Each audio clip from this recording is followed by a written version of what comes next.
नमस्कार, शंखनाद में आपका स्वागत है।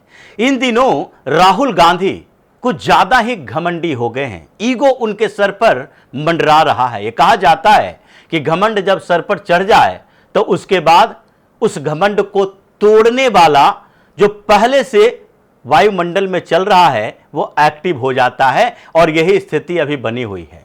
राहुल गांधी के घमंड का पहला कारण यही है कि उन्हें इस बार नेता प्रतिपक्ष बनने का मौका मिला, यानी लीडर ऑफ अपोजिशन बनने का मौका मिला।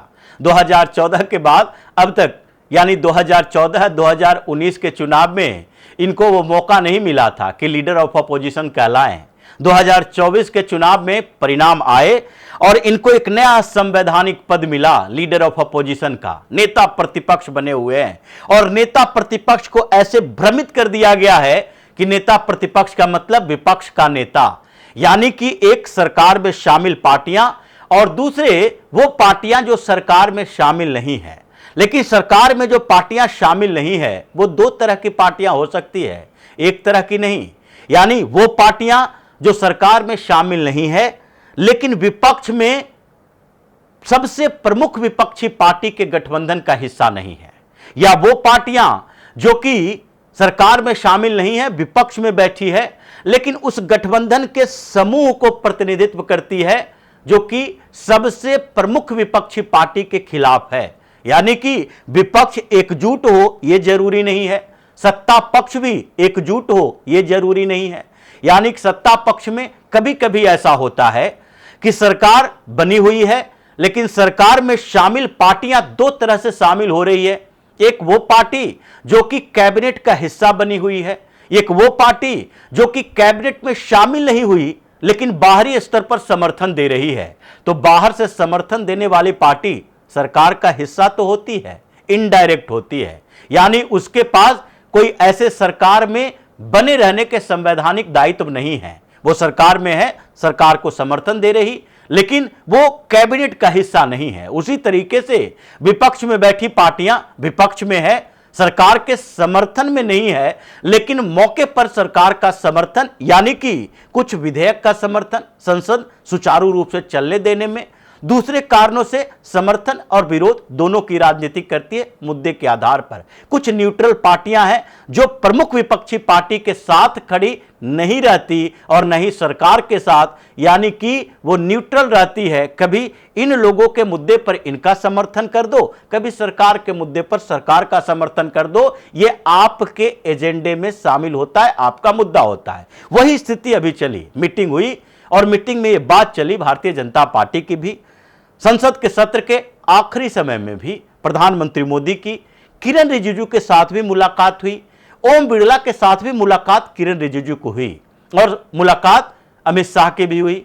अमित शाह पिछले 8 दिनों से कुछ मीटिंग कर रहे थे विपक्ष के कुछ नेताओं के साथ, जिसमें कांग्रेस के लीडर शामिल नहीं थे, क्योंकि कांग्रेस के लीडर वो हैं संसद के अंदर जिनके बारे में स्थिति यह है कि राहुल गांधी ने पहले ही कह दिया है इन लोगों से मुलाकात करना है तो जुबान को कड़वा बना के रखो। यानी कि एक बुजुर्ग सांसद मल्लिकार्जुन खड़गे, जिनके सारे पार्टी के सांसदों को इज्जत करनी चाहिए थी, यानी कि भारतीय जनता पार्टी की सरकार है, एनडीए की सरकार है, लेकिन सरकार में शामिल मंत्रियों सांसदों को भी मल्लिकार्जुन खड़गे की इज्जत करनी चाहिए थी। उनके कद ऐसा होना चाहिए जैसे एनडीए में कुछ सांसद हैं, जैसे भारतीय जनता पार्टी के कुछ पुराने नेता हैं, राजनाथ सिंह जैसे। बारे में कहा जाता है कि अगर राजनाथ सिंह किसी भी विपक्ष में बैठी पार्टी के नेता को ही फोन करते हैं, उनके अंदर यह सम्मान होता है। ये जब फ्लोर मैनेजमेंट की बात आती है, अंत में राजनाथ सिंह का इस्तेमाल किया जाता है। सर्वदलीय मीटिंग की बात आती है, उनका इस्तेमाल किया जाता है, क्योंकि ये 4-5 दशक के राजनीतिक कैरियर में उन्होंने बदतमीजी नहीं की। हां, यह जरूर है कि अभी राहुल गांधी के इर्द गिर्द के लोग, कुछ नेता उनसे बदतमीजी कर रहे हैं, जिसका जवाब उन्हें देना आता है। पिछले दिनों यही केसी वेणुगोपाल ने राजनाथ सिंह जैसे वरिष्ठ नेता के खिलाफ प्रिविलेज नोटिस लाने की बात कह दी, विशेषाधिकार हनन प्रस्ताव। ये विशेषाधिकार हनन क्या कि डिफेंस मिनिस्टर ने झूठ बोला है, जबकि मुद्दे को तोड़ मरोड़ कर पेश किया गया था। मीटिंग इसी बात को लेकर थी कि क्या राहुल गांधी नेता प्रतिपक्ष है तो ये कांग्रेस के लिए, सरकार के लिए और विपक्ष में बैठी हुई दूसरी पार्टियों के लिए, ये कांग्रेस का नेतृत्व कर रहे हैं, विपक्ष का नेतृत्व कर रहे हैं, या फिर संसद में ये गतिरोध पैदा करने के लिए, मुद्दों को डाइवर्ट करने के लिए, अपने मुद्दे से भागने के लिए इन बातों का उपयोग करके कोई बदले की भावना से ग्रसित है, या संसद में विपक्ष की भूमिका निभा रहे हैं। इसके पीछे का रीजन तो यही है कि ये घूम घूम कर चारों तरफ कहते हैं, जैसे देश में ही नहीं विदेशों में भी यही बात कहते हैं कि नहीं नहीं, नेता प्रतिपक्ष यानी कि लीडर ऑफ अपोजिशन हैं। इनका भाव यही है कि ये प्राइम मिनिस्टर इन वेटिंग हैं, ये प्रतीक्षा कर रहे हैं लोग कि नहीं नहीं, आगे तो प्रधानमंत्री बनना ही है इनको, क्योंकि विपक्ष के सबसे बड़े नेता हैं। इसी बात की लंबी चर्चा हुई कि अब राहुल गांधी का ये इलाज तो करना पड़ेगा कि नेता प्रतिपक्ष कहते किसको हैं। इसके लिए मोशन लाने की जरूरत नहीं है, ये अपने आप में खत्म होंगे, और उसके लिए जरूरत है कांग्रेस को अलग थलग, राहुल गांधी को अलग थलग करने की। और मीटिंग इसी बात की हो रही है क्योंकि विपक्ष में भी कई पार्टियां परेशान है। और अगर नेता प्रतिपक्ष की बात है तो जिस तरह से सरकार चलाने के लिए, सरकार बनाने के लिए एक होता है प्री पोल अलायंस, यानी कि चुनाव से पहले अलायंस किया गया, गठबंधन बनी, 4 पार्टी, 5 पार्टी, 10 पार्टी या 2 पार्टी की। ये जो गठबंधन बनती है, चुनाव होता है, परिणाम आते हैं, गठबंधन को सीटें बताई जाती है उसके लिए, यानी कि उस गठबंधन को जो सीटें आई सरकार बनाने में उस गठबंधन की भूमिका होगी। लेकिन कभी कभी ये होता है कि कुछ चुनाव पहले हुए, गठबंधन नहीं हुआ, गठबंधन के बाद यानी कि चुनाव परिणाम आया, उसे अल्पमत की सरकार बननी है तो गठबंधन सहयोगी ढूंढे जाते हैं, और उसके बाद गठबंधन, नए गठबंधन सहयोगी मिलते हैं। यानी सरकार बनाने के लिए जब गठबंधन सहयोगियों की जरूरत होगी, यानी अकेले भारतीय जनता पार्टी के पास अकेले अभी बहुमत नहीं है तो गठबंधन सहयोगी मिल रहे हैं, सरकार उनकी बनी है, मोदी प्रधानमंत्री हैं, लेकिन सरकार एनडीए की है। तो क्या नेता प्रतिपक्ष के तौर पर ऐसा नहीं किया जा सकता? विपक्ष की सबसे बड़ी पार्टी राहुल गांधी की कांग्रेस है, लेकिन इनके पास अभी 98 सांसद हैं, लेकिन विपक्ष में 98 सांसद ही नहीं हैं, विपक्ष में 243 सांसद हैं। और ये कुछ पार्टियां ऐसी है जो कांग्रेस का सीधा विरोधी, कुछ पार्टियां ऐसी है जो इधर धीरे धीरे कांग्रेस विरोधी होती गई, कुछ पार्टियां ऐसी है जो अब ये मानकर बैठी है कि नहीं, राहुल गांधी को नेता प्रतिपक्ष से हटाना है। बैठकों में चर्चा इसी बात की, एडवाइस भी लिए जा रहे हैं।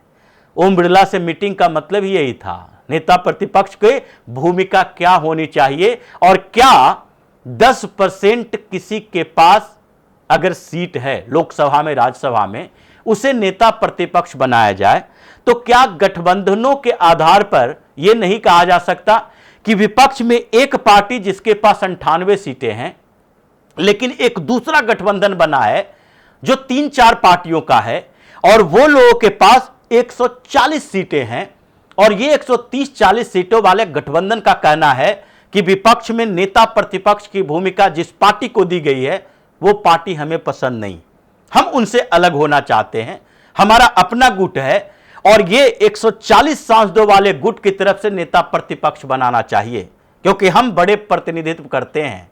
यानी कि डीएमके जो पहले ही कांग्रेस से अलग होकर नई कुर्सियां बनवा ली, स्पीकर से बात की, चिट्ठी लिखी और कही कि नहीं, अब हमको राहुल गांधी के यानी विपक्ष के कैंप में नहीं बैठना जहां कांग्रेस बैठ रही है। यही स्थिति अब अखिलेश यादव की बात चल रही है कि अखिलेश यादव को ही क्यों न नेता प्रतिपक्ष बना दिया जाए, डीएमके सहयोग करने के लिए तैयार, डीएमके क्यों नहीं सहयोग करेगी? 22 सांसद डीएमके के पास भी हैं, और स्टालिन दिल्ली की राजनीति नहीं करते, अभी दिल्ली की राजनीति अखिलेश यादव कर रहे हैं। स्टालिन उनका समर्थन करेंगे, 22 सांसद और 37 सांसद समाजवादी पार्टी के। लेकिन इतनी दोनों पार्टियों की बात नहीं है, यानी कि अगर इन दोनों पार्टियों की बात की जाए तो इनके पास 59 यानी लगभग 60 सांसद लोकसभा के अंदर। लेकिन इसके अलावा अगर राहुल गांधी और अखिलेश यादव की बात करें, ऐसा नहीं है कि अखिलेश यादव बहुत बेहतरीन लीडर हैं, लेकिन उनके अंदर कंपैरेटिव अगर देखा जाए तो राहुल गांधी से कम घमंड है और उसको उत्तर प्रदेश की राजनीति करनी है। संबंध भी दूसरे पार्टियों से, नेताओं से बेहतर है। यानी अगर ममता बनर्जी की बात करें, वो आप आज भी मानती हैं कि पश्चिम बंगाल में भारतीय जनता पार्टी अभी सरकार में है, मजबूत स्थिति में है, लेकिन आगे अगर कांग्रेस की एंट्री वहां हुई, मजबूत हुई कांग्रेस पार्टी, तो फिर टीएमसी खत्म, आगे वो जीत नहीं पाएगी। इसलिए अखिलेश यादव के साथ बेहतर संबंध है ममता बनर्जी का। चुनाव में भी दोनों एक दूसरे के लिए प्रचार करते हैं। यूपी चुनाव में फिर ममता बनर्जी प्रचार करेगी। अभी भी उनके पास 8 सांसद बचे हुए हैं, वो भी इनके साथ। अखिलेश यादव के पारिवारिक संबंध है लालू प्रसाद यादव के साथ। ऐसा नहीं है कि दोनों के बीच कोई कंपटीशन, प्रतिस्पर्धा हो। राजनीति में भी कोई प्रतिस्पर्धा नहीं है। दोनों अलग अलग स्टेट की राजनीति करते हैं। मुलायम सिंह यादव ने कभी कोशिश की थी कि बिहार की राजनीति में यादव मुस्लिम समीकरण का फायदा उठाए, चुनाव भी लड़े, लेकिन एक भी सीट नहीं जीत पाए। इसलिए उसके साथ भी अच्छा संबंध। राजद के भी सांसद हैं। झारखंड में हेमंत सोरेन, गठबंधन सरकार भले ही कांग्रेस के साथ, संबंध ज्यादा बेहतर तेजस्वी और अखिलेश के साथ है और वो भी सोचते हैं इस गठबंधन में ज्यादा फायदा है। डायरेक्ट ये केंद्र के साथ जो विवाद चल रहा है वो राहुल गांधी के कारण चल रहा है। राहुल गांधी को हटाओ, यहां से सरकार से भी हटाओ और उसके बाद केंद्र से सहयोग लो। केंद्र से सहयोग का मतलब समझिए, बेहतर पैकेज, आदिवासी स्टेट है, कई परियोजनाएं, ये आप कोऑर्डिनेशन, कॉपरेशन के आधार पर ही ले सकते हैं। ये बातचीत पूरे नॉर्थ इंडियन स्टेट की बात है।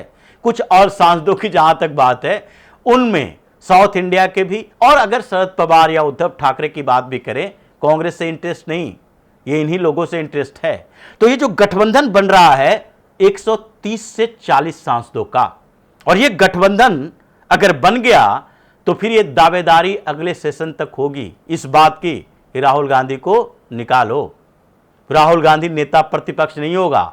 ये कांग्रेस विरोधी, भाजपा विरोधी गठबंधन है। यानी हम सरकार से भी दूर, हम कांग्रेस से भी दूर, हमारा एक अपना आधार, अपना गठबंधन 135 से 40 सांसदों का।